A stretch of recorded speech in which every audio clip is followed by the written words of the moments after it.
Foreword by Willie Nelson. One thing I love about being on the road again is the chance I have to travel the highways and back roads of this country. On those trips, I meet good people in cities and small towns who share their stories with me.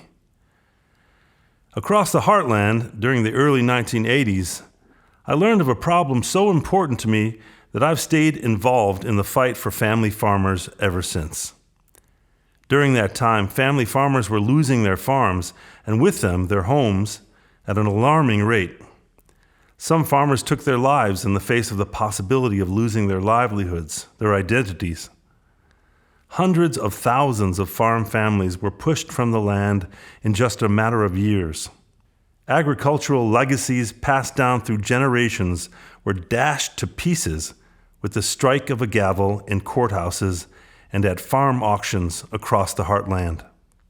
To me, it wasn't just a disaster for those folks directly affected. It was a deep crisis of identity for our country.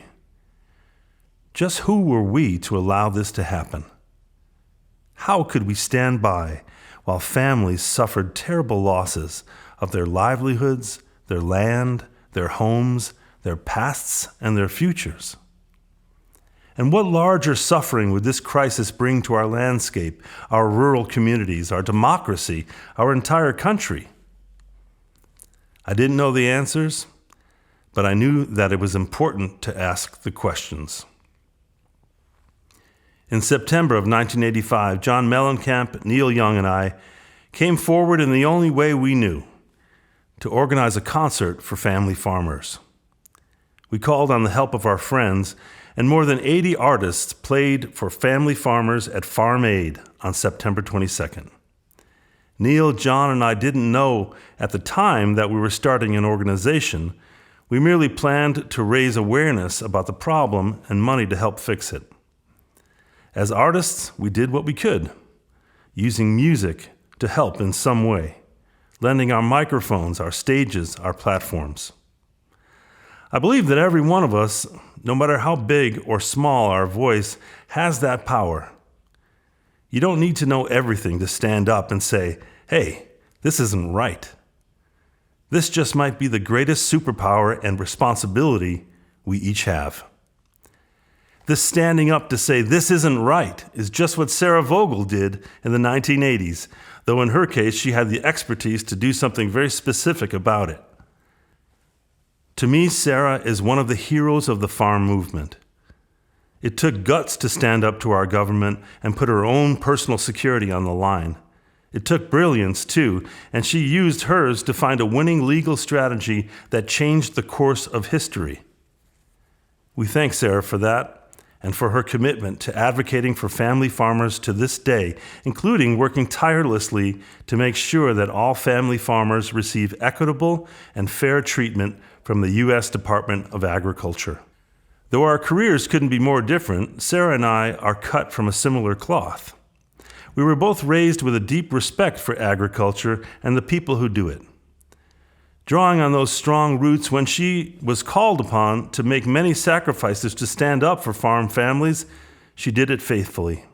The results of her effort can still be seen today in the thousands of farm families who were able to stay on the land thanks to her landmark class action lawsuit on behalf of family farmers against the most formidable opponent, the U.S. government. The farmer's lawyer tells a story that is every bit as gripping as a good old-fashioned Western film, a genre I know a thing or two about. It takes place in the West, specifically in North Dakota, a state notable for its historic support of its agricultural producers and populist politics.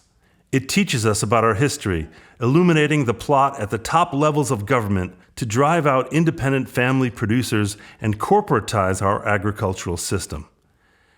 It reflects our current politics, mirroring today's relentless and singular focus by many on Capitol Hill to slash government spending at the expense of people's survival. Sarah and her farmer clients, the North Dakota Nine, are the good guys going up against the bad guys, who can be traced from the local Farmers Home Administration office right up to the highest Reagan administration officials in the White House. Like the cowboys who were my childhood heroes, Sarah lives the ideals that I hold dear. You live your life with loyalty.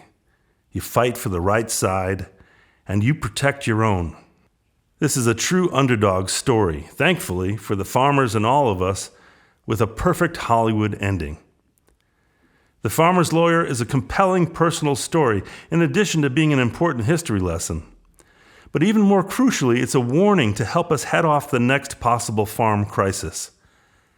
From her place as legal expert, farm advocate, and rural community member, Sarah shares the challenges that farmers continue to face, including a changing climate and the ever-increasing power of corporate consolidation. While the farm crisis of the 1980s has ended, in part thanks to the work of the farmer's lawyer, Sarah Vogel, it is no easier to be a farmer in our country. In fact, it's likely even more difficult today. But as the climate rapidly changes and food production faces extreme swings, we need people who are farmers and stewards of the land if we're going to have the means of production for food that sustains us and our soil, water, and climate.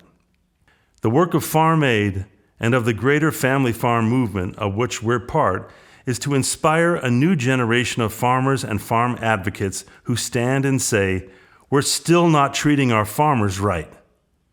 I'm grateful for this important book, for its inspiring call to action to each of us to do what we can to strengthen family farmers and stand up for the kind of agriculture that delivers good, healthful food, strong rural communities, and the clean soil, water, and air that helps to mitigate climate change and contribute to the health and well-being of us all. And I'm grateful to you, reader, for picking up this book to learn about a hero I'm proud to consider a friend, and some of the brave farmers who fought for their livelihoods and a better future for us all.